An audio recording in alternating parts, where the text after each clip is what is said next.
하나님의 말씀 신명기 5장 16절 한 절만 함께 말씀을 보겠습니다.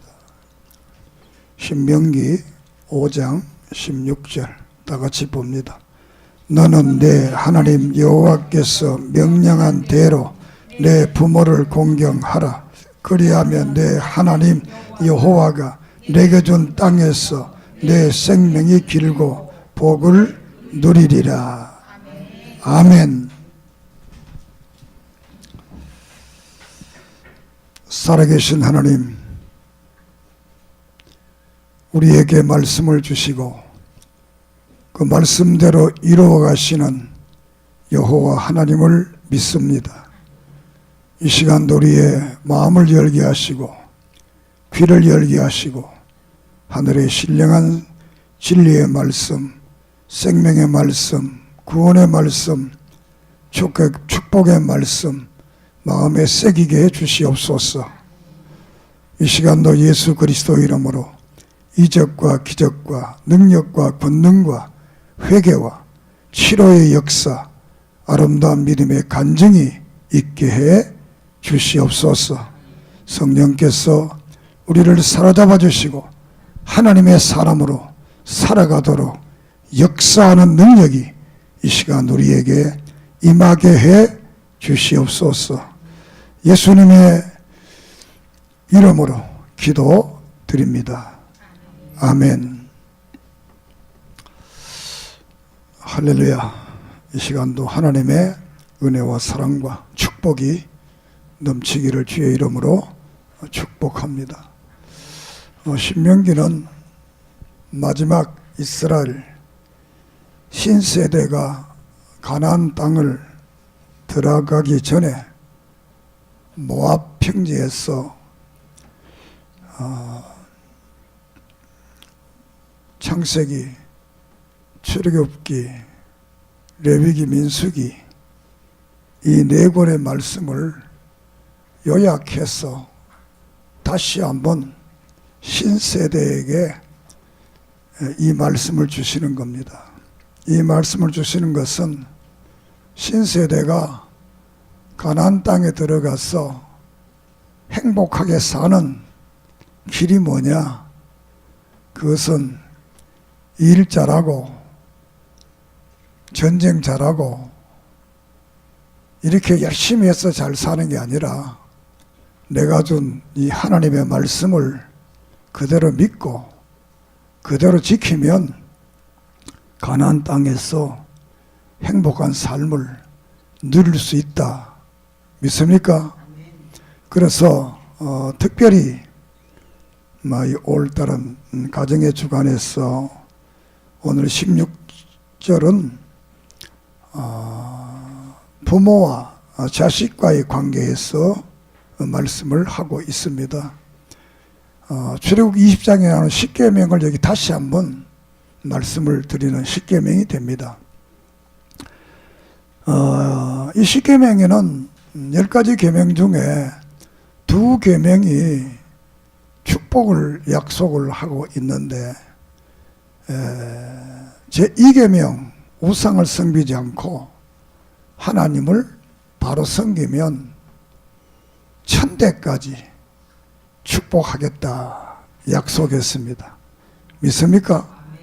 그렇지 않고 우상 섬기면 3, 4대까지 망한다 이렇게 말씀을 하고 있습니다. 그래서 하나님을 잘 섬기면 천대까지 축복이 오게 되고 오늘 읽은 이 말씀은 부모를 잘 공경하면 너희들이 준 그 땅에서 생명이 길리라. 오래 살고 복을 누리리라.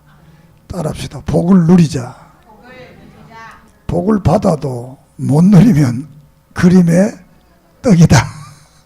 복을 누려야 되는 거예요. 그래서 이렇게 하나님의 속한 계명, 이 계명에서 축복을 약속하고 또 사람을 위한 계명 중에 첫째가 바로 이 부모를 공경하면 땅에서 잘 되고 또 참 복을 누리고 오래 이렇게 산다, 이렇게 말씀을 합니다. 신약에 와서 에베소서 1장 6장 1절에서 3절에 보면 자녀들아 주 안에서 너희 부모에게 순종하라. 이것이 옳으니라.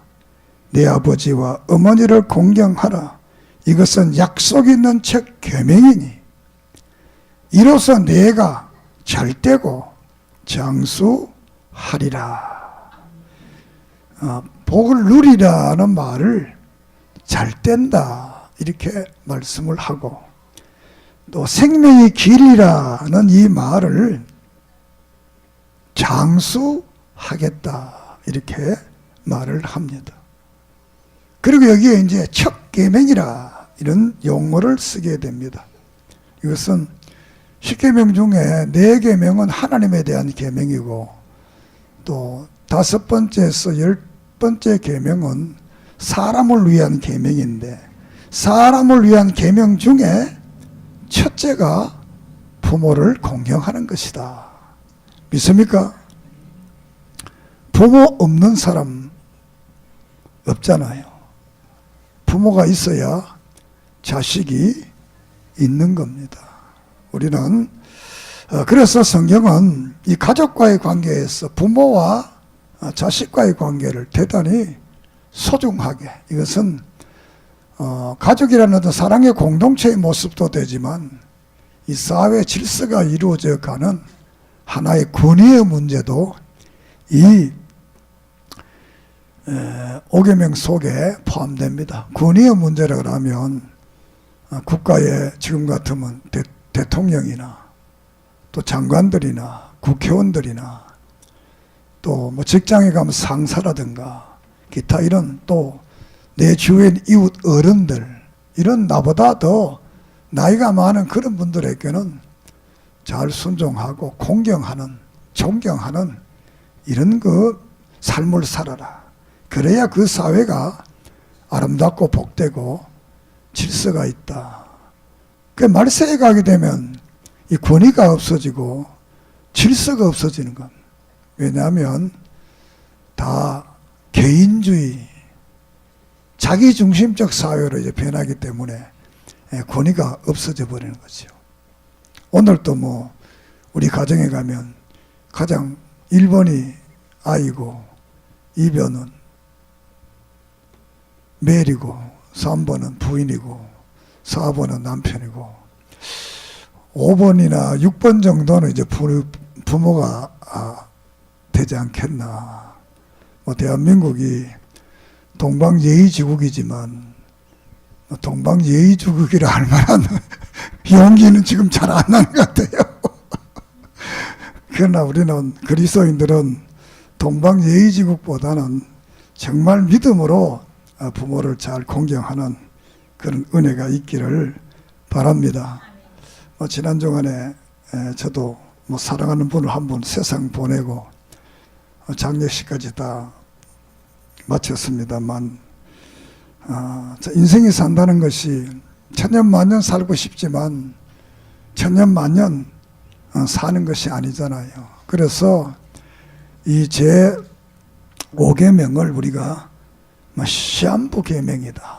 시한부 계명이라는 것은 부모가 살아있을 때만 가능하지, 부모가 세상 떠났는데 가능하지 않잖아요. 그리고 뭐 다른 종교들은 부모가 세상 떠난 다음에 잘 하려고 대단히 노력을 하지만, 우리 기독교는 살아있을 때 잘해라. 따라합시다. 살아있을 때 잘해라. 세상 떠난 다음에 아무리 맛있는 거 차려놔도 아무것도 안 먹고 갑니다. 그건 재미나는 것은 거기에 밥에 머리끌 같은 게 있으면 왔다가 갔다를 밥하다가 실수한 거지요. 그러니까 그것 때문에 다투면 안 되잖아요. 그러니까 참 그렇게도 지혜로워요. 왔다 갔다. 내가 그걸 들은 것 같아요. 그러니까 우리는 살아계실 때 부모를 잘 공경하는 그런 은혜가 있기를 바랍니다. 저도 뭐 부모를 좀 모셔봤습니다만 부모 모시는 것이 쉬운 건 아니더라고요. 왜? 건강할 때는 좋지요. 집도 봐주고 애기도 봐주고 그렇지만 이제 아프면 그 못하잖아요. 그러니까 부모님 모시고 사시는 분들은 제가 표현을 잘 못해서 그렇지 속으로는 되게 사랑하고 축복합니다. 왜? 내가 해봤으니까 그 길이 보통 무거운 짐은 아니거든요. 그러니까 선을 행하다가 낙심하지 마세요. 때가 되면 하나님께서 다 좋은 것으로 거두게 하실 줄을 믿습니다. 갈라디아 6장에 보면 5장에 보면 육신을 위해 심어도 거두고 신령한 것을 위해서 심으면 거둔다. 나쁜 걸 심으면 나쁜 걸 거두지만 좋은 것을 심으면 때가 되면 다 거기에 대한 축복이 우리에게 있는 줄을 믿습니다. 특별히 부모에 대한 것은 성경이 이렇게 거듭 신약과 구약이 똑같이 이 축복을 약속하는 것이기 때문에 다른 사람 다 못한다 그러더라도 우리들은 할 수 있다, 한다, 해야 된다. 그게 인간이 사는 거다. 이렇게 해서 효도의 삶을 살기를 바랍니다. 잠언 1장 8절에 보면 내 아들아 내 아비의 훈계를 들으며 내 어머니의 법을 떠나지 말라. 23장 22절에는 너를 낳은 아비에게 청종하고 내 늙은 어미를 경히 여기지 말라. 그리고 25절은 내 부모를 즐겁게 하며 너를 낳은 어머니를 기쁘게 하라. 그러니까 순종을 하라. 이 순종을 하라는 것은 또 말을 들어라는 것은 이 부모들이 이제 인생을 여기는 뭐 정상적 부모를 말합니다. 인생에서 한 경륜이 있잖아요. 젊은 사람은 지혜도 있고 똑똑하고 아는 건 많지만 경륜은 없잖아요.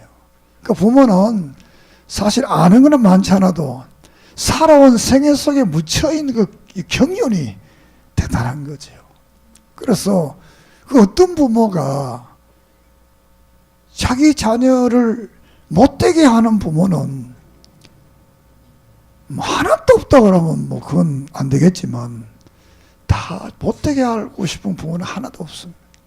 혹 있다 하더라도 그건 진심이 아니고 뭐 어쩔 수 없었어 막 그런 것이지. 그래서 그 부모에 대해 청종을 하고 경히 여기지 말라는 말을 가볍게 여기지 말라는, 부모에 하는 모든 일들을 가볍게 하지 마라. 아주 그 일들을 귀하게 여겨라는 말씀이 되고, 그러면서 내 부모를 즐겁게 하며 너를 낳은 어미를 기쁘게 하라. 부모를 즐겁게 하고 기쁘게 해야 돼. 왜냐하면 이 부모는 일종의 축복의 통로이기 때문에. 축복의 통로.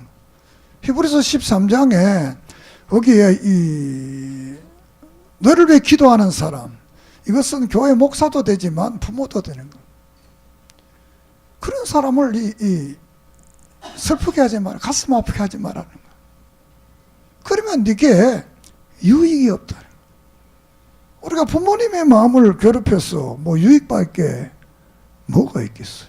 그래서 널 어떻게 하면 부모를 기쁘게 할까, 또 즐겁게 할까, 이런 마음을 늘 가지기를 바랍니다. 저도 이제 뭐 부모를 기쁘게 하고 즐겁게 안 계시니까 못 하잖아요. 그래서 뭐 어머님 얘기해서 좀 미안하지만 우리 어머님이 회를 되게 좋아했는데 내가 내 기억으로는 딱 한 번밖에 못 사줬는 것 같아요. 목사하면 이게 육신적으로는 약간 불효하는 건, 교인 일이 먼저니까 먼저 교인한테 가지 그러다 보니까 지금은 뭐 하고 싶어도 못 하잖아요. 그러니까 살아생전에 여러분 부모에게 효도하는 그런 은혜가 있기를 바랍니다. 우리가 창세기 26장에 보면 이삭이 이 족장들 중에 가장 효자입니다. 이삭이 효자인데 이삭이 효자가 돼서 아브라함을 잘 봉양을 하니까 26장 그랄의 이삭을 가서 농사를 짓고 우물을 파니까 100배의 축복을 받았다 그랬습니다. 뭐 지금은 과학이 발달돼서 100배라는 게 그렇게 많지 않지만 대단한 축복입니다. 그리고 우물을 파니까 팔 때마다 우물이 났다. 참 물값이 요새 석유값보다 더 비싸잖아요. 석유 한 마리보다 물 한 마리 지금 더 비싸거든요. 시대가 이제 바뀌는 거. 우리나라는 아직도 안 그렇지만 그쪽 나라는 이 우물이 그리고 이 중동의 뭐 전쟁사는 우물 전쟁입니다. 오아시스를 두고 이걸 빼앗으면 내가 부자가 되고 이 오아시스 못 빼앗으면 안 되는 거예요. 그래서 모세도 우물가에서 만나잖아요. 왜? 우물가에 목동들이 와서 서로 자기 양들 막 먹이려고 막 그 우물 물이 그만큼 중요한 거지요. 그래서 하나님께서 이삭을 이렇게 축복을 했습니다. 그 대신 우리가 열왕기상 12장에 보면 이 압살롬이 나옵니다. 이 압살롬은 12장 르호보암이 나오는데 이 르호보암은 아버지 솔로몬의 말을 안 듣습니다. 솔로몬이 잠언을 기록한 것은 그 잠언의 대상이 자기 아들 르호보암입니다. 그런데 결국 그 말을 안 들어서 결국은 이 르호보암 시대에 나라가 두 개로 갈라지잖아요. 참 가슴 아픈 일이잖아요. 또 그 다음에 압살롬을 보면 사무엘하 14장에 보면 정말 다윗이 가장 사랑했던 아들이 누구냐? 이 압살롬입니다. 정말 압살롬을 되게 사랑했어요. 그래서 뭐 모든 걸 생략하고 14장에 보면 이 다윗이 압살롬과 이 압살롬이 형제들의 그 수치스러운 일 때문에 형제들 죽입니다. 도망갔는데 다윗이 잠을 못 잘 정도로 이 아들을 생각하니까 이 요압이 화해를 시켜가지고 압살롬을 오게 합니다. 오게 해서 4장에 화해를 하고 그런데 오자마자 15장에 와서 반역을 합니다. 반역을 한다는 오늘 같으면 이 아버지 왕위를 찬탈하는 거죠. 그리고 16장에 가서 이제 입성을 하게 되고 17장에 와서 자기가 왕이 되고 통치를 하다가 18장에 져서 요압 군대에 죽게 됩니다. 가만히 있었으면 왕이 되었을지도 모르는데 이렇게 반역하다. 정말 이 다윗이 사랑했던 아들이 바로 이 압살롬이거든요. 물론 하나님의 섭리적 역사에 볼 때는 솔로몬이 왕이 되도록 되어 있었지만 그 섭리라는 것은 때로는 움직이는 겁니다. 역사 속에서 움직이기 때문에 뭐 그래 절대 예정을 믿으면 막 그 절대 예정 속에는 뭐 할 말이 있겠습니다만 우리 장로교회도 절대 예정은 아닙니다. 예정입니다. 그냥 알았어요. 그냥 예정입니다. 예정. 이렇게 해서 불효하게 되니까 저들은 그 결말이 좋지 않은 인생의 삶을 살게 되었다라고 이제 말씀을 합니다. 그 디모데전서 5장 4절에 보면 자기 집에서 효를 행하며 부모에게 답하기를 배우게 하라. 이것이 하나님 앞에 받으실 만한 것이다.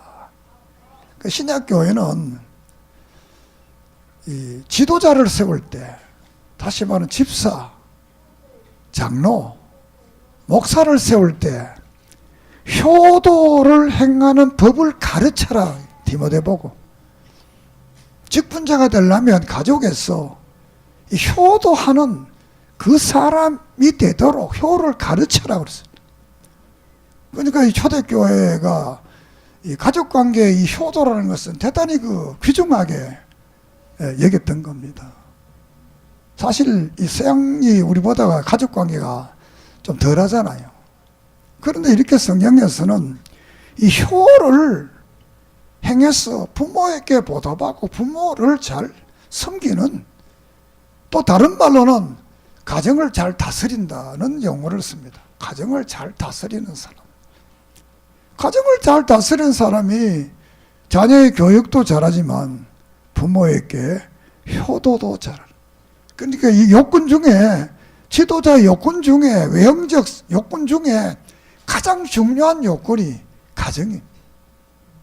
그 가정에서 효도에 대해서 그거는 가르쳐야 된다. 그냥 하는 게 아니라 가르쳐야 된다. 믿습니까? 가르쳐야 된다.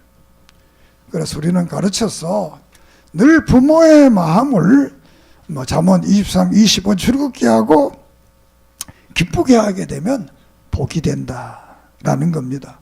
창세기 26장 34절에 보면 에서는 늘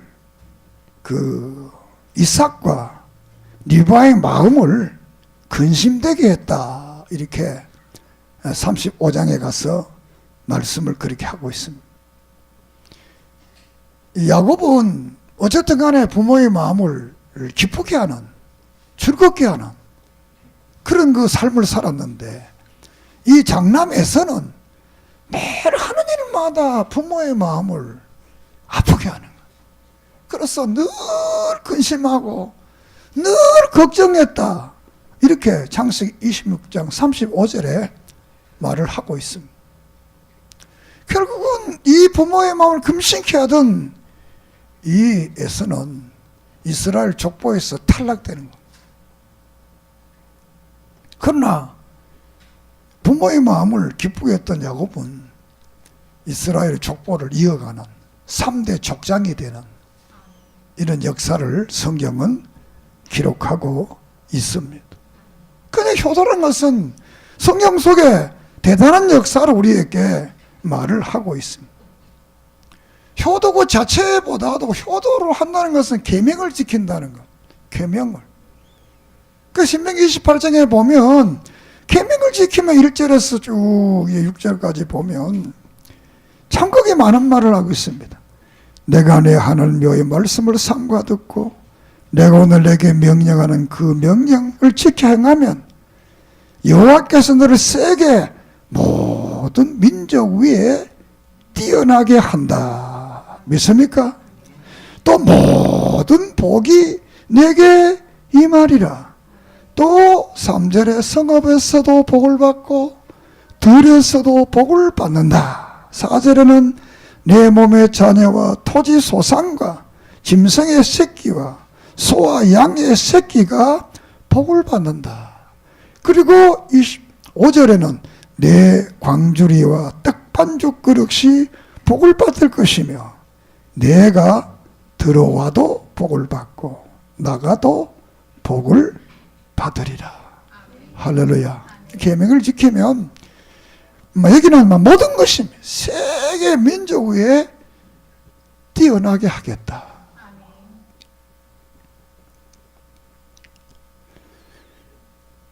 유대인들의 가족관계는 우리들의 가족관계 좀 다릅니다. 그들은 대단한 가족관계를 가집니다.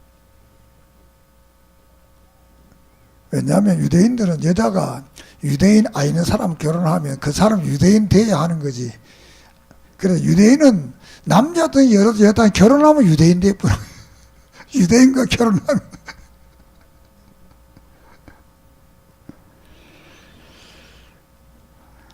그들이 머리가 좋아서 세계의 두뇌를 가지는 거 아니고 저들이 그래도 지금도 이 구약을 믿고 이 진리를 지키기 때문에 저들이 세계를 움직이는 두뇌들이 되는 겁니다. 믿습니까? 우리가 잠언이 준 이유가 뭐냐? 목적이 뭐냐? 잠언을 읽으면 생명나무이신 예수님을 만나게 되고 잠언을 읽으면 지혜로워지고 그 지혜로워지니까 탁월할 수밖에 없잖아요. 우리 모두가 계명을 지킴으로 하나님이 약속하는 이런 축복이 여러분에게 있기를 바랍니다. 우리가 창세기 9장에 보면 그게 민족의 조상에 대한 노아의 사건이 나옵니다. 노아가 이제 어느 날 포도주를 마시고 잠에 들었는데 셋째 아들 함이 그것을 보고 형들에게 와서 흉을 봅니다. 형님 아버지가 저렇게 보기 싫게 잠자고 있다고. 아버지가 저랬을 테겠냐고. 성경 글에 안 나왔습니다. 그 내용 전체를 보면 그렇다는 겁니다. 그 말을 듣고 이 형들 둘은 셈과 야벳은 옷을 가져다가 어깨에 옷을 메고 뒤로 이렇게 가서 아버지의 그 하체를 가리웠다. 보지 않았다는 겁니다.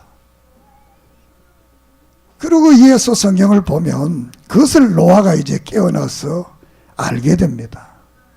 그래서 노아가 저들을 마지막 축복을 하면서 이 함에게는 형들의 종이 되겠다. 이렇게 축복을 합니다. 그리고 셈과 야벳은 하나님의 축복을 받을 것을 축복합니다. 그래서 셈과 야벳 족속은 축복을 받았고 함 족속은 늘 종이 되어 성경 속에는 늘 종이 되어 있었습니다. 사랑 여러분, 우리 부모님들이 수치스러우면 나도 수치스럽잖아요. 내가 잘하면 그분을 통해서 모든 사람이 기뻐하고 즐거워할 수가 있습니다. 그러므로 우리는 사실 오늘 신세대들이 우리가 아만 잘났다고 그래도 신세대 지금 못 따라가요. 사실 나이 들고 보니까 나는 바보 비슷한 것 같아요. 애들은 뭐 정말 컴퓨터고 이거 뭐 전화기고 뭐 별별 거 다 하는데 나는 기껏 하는 게 이거 뭐 이 카톡이나 뭐 이 문자 주고받는 거 이 정도 그거밖에 못하니까 배울 게 참 많지요. 그렇다고 해서 어른들을 무시하면 안 됩니다. 알았어요.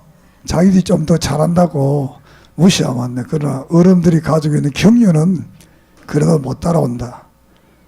출애굽기 21장 17절에 자기 아버지나 어미를 저주하는 자는 반드시 죽여라. 21장 15절에는 자기 아버지와 어머니를 치는 자는 반드시 죽여라. 부모를 저주하고 친다는 때린다는 것. 어떤 통계를 보면 사람들이 누구에게 자기 가족들에게 가장 많이 맞는다는 거예요. 그런 것 같아요. 나도 어렸을 때 우리 가족에게 제일 많이 맞은 것 같아요. 그 자식 때 그렇고. 그런데 요새는 부모들이 자식한테 많이 맞는다는 거예요. 부모들이 자식을 때린다는 거예요. 뭐 여러분 다 아는 말이니까. 정말 우리 기독교의 가정은 이런 가정이 되어서는 안 되겠다. 그래서 신명기 27장에서는 16절에 그의 부모를 경히 여기는 자는 저주를 받을 것이라 할 것이요 모든 백성이 아멘 하라 할 것이다. 그러니까 이 이스라엘 백성들을 엘바산이라는 곳에 그리신 산이라는 곳에 여섯 지파를 세워놓고 모세가 중간에 딱 서서 부모를 경히 여기는 자는 저주받는다. 이것을 아멘하라고 백성들에게 가르쳤던 것. 그리고 뭐 경륜에 안 여기고 섬기면 땅에서 잘 되고 장수하겠다는 것. 저들은 시간이 갈 때마다 어떤 그 요소가 있을 때마다 이런 행위를 했던 것을 성경은 기록을 하고 있습니다. 우리가 룻기서를 보면 룻이라는 이 여인은 이방 여인으로서 이스라엘과 아무 관계가 없지만 이 룻이 시어머니 나오미를 너무 사랑하고 너무 아끼고 효도했기 때문에 결국은 보아스와 결혼을 하게 되고 다윗의 가문에 들게 되는 성경 속에서 구약에서 위대한 여인으로 나타나게 됩니다. 2장 18절에 그것을 가지고 성읍에 들어가서 시어머니에게 주은 것을 보이고 그가 배불리 먹고 남긴 것을 내어 시어머니에게 드렸더라. 땅이 한 평도 없으니까 매일 들에 나가서 이삭을 주워 왔어. 이것을 가지고 늘 이제 나오미를 복양을 하게 됩니다. 이것을 볼 때 나오미가 나이가 아주 많았어. 이 노동을 할 수 없을 정도의 그런 신체적 조건으로 가졌다고. 왜 나오미가 이랬다는 말이 안 나오거든요. 안 나오고 이 룻이 늘 이삭을 주스러 갔다. 이 말씀은 오늘의 뭐 현대 애들은 잘 모르지요. 우리는 뭐 이삭 주스 본 적이 있지만 요새 애들은 뭐 이삭이 뭔지도 잘 모르니까 이삭 얘기하면 저 할아버지가 무슨 말 하나, 목사님이 그 옛날 사람이가 공감대가 별로 없지요. 그렇지만 들음으로써도 공감대를 가질 수도 있습니다. 이렇게 해서 룻이 정말 신약 마태복음 1장에 보면 그 룻의 이름이 등장하잖아요. 참, 또 나아가서 우리가 이 예레미야 시대 때 렉갑이라는 렉갑 족속이 나옵니다. 이 렉갑 족속은 이 열왕기하 10장에 나오는데 본래 이 사람들은 북이스라엘에 속했던 예후 시대, 예후가 왕이 돼서 아방을 몰아내고 종교 개혁을 할 때 그 개혁에 참여했던 고관이라고 할 수 있습니다. 렉갑 족속이. 그런데 북쪽이 이제 망하고 이제 이 렉갑 족속이 남쪽 유다로 오게 돼서 이들은 성 안에도 들어가지 못, 성 밖에서 사는 이런 사람들입니다. 그런데 이 예레미야가 렉갑 족속으로 이제 초대를 합니다. 초대를 해서 이제 포도주를 마시게 합니다. 그러니까 이 렉갑 족속들이 말하기를 우리 가문은 우리의 부모님들이 조상 대대로 너희들은 포도주나 독주를 마시지 마라. 그래서 우리는 지금까지 마시지 않고 있습니다. 이렇게 말을 하게 됩니다. 이런 그 장면을 통해서 이 예레미야가 봐라. 이렇게 북쪽에 믿음 없는 이 사람들 하나님 말씀이 아니고 부모가 한 유언을 지켜서 이렇게 대대로 술을 먹지 않고 독주를 하면 이렇게 살아봤어. 이 신앙을 지키고 있는데 너희들은 살아계신 하나님의 말씀을 듣고도 그 역사를 보고도 믿지 않는다. 그러면서 이 예레미야 35장 19절 이하에서 렉갑의 아들 요나단에게 내 앞에 설 사람이 영원히 끊어지지 아니하리라 하시리라. 그래서 이 전쟁통에 605년부터 전쟁이 막 일어나게 되는 이 전쟁통에서 너희들 자손들은 하나도 안 죽는다는 거예요. 여러분들이 예레미야 예가를 보면 사람이 그냥 죽은 게 아니라 산 사람은 별로 안 모이고 전부 다 죽었다. 예루살렘 성에 사람이 들어갈 수 없을 정도로 이런 그 죽음의 역사가 이루어지는데, 너희들의 후손은 너희들이 그 아버지를 교훈 훈계를 듣고 그걸 지킨 이것을 말미암아서 예레미야가 그들을 축복하는, 니들 자손들은 한 사람도 안 죽는다. 믿습니까? 이런 놀라운 그래서 렉갑 족속에 대한 기록을 거기에서 말씀을 하고 있습니다. 이제 말씀을 마치려고 합니다. 예수님께서 십자가에서 마지막 말씀 중에 한 말씀이 요한복음 19장 27절에 사도 요한을 불러서 말하기를, 옆에 있는 분이 너희 어머니다. 다시 말해 예수님 마지막 가시면서 어머니 마리아를 이 요한에게 맡기는 겁니다. 이제부터는 내 어머니다. 그래서 성경을 보면 그때부터 그 제자가 자기 집에 모셨다, 이렇게 성경은 기록합니다. 물론 우리가 기독교 역사 속에서 순교는 최고의 면류관입니다. 그러나 또 살아서 그분의 일을 하는 것도 최고의 역사입니다. 그래서 이 12사도들은 다 순교를 하고 했지만 이 사도 요한은 마지막까지 천수를 누리다가 삶을 마감하게 됩니다. 그래서 우리가 예수님의 신앙의 전성을 말할 때 예수님 다음에 베드로가 오는 게 아니고 요한이 오는 겁니다. 요한. 그리고 사도 바울. 이렇게 이 신앙의 계승이 그렇게 흘러가는 겁니다. 그래서 이 요한의 제자가 이 폴리갑이 되고, 이렇게 해서 어거스틴이 쭉 이렇게 오늘 이제 여기 같은 박상경 목사까지 오게 됩니다. 여러분은 좋은 교회 나옵니다. 왜? 내가 그 계보 중에 하나 들어있거든요. 진짜입니다. 성경 바깥에 이 신학의 이 조상의 계보 속에 내 이름이 들어가는 거예요. 진짜요. 그러니까 이렇게 효도를 하게 되니까 하나님께서 창수하라고 그랬잖아요. 오래 산다고 그랬잖아요. 그것을 예수님의 이 말씀을 통해서 세례 요한이, 그래서 세례 요한계시록 기록할 때가 950년에서 100년 이렇게 우리가 말하잖아요. 그러니까 세례 요한이 되게 오래 살았다.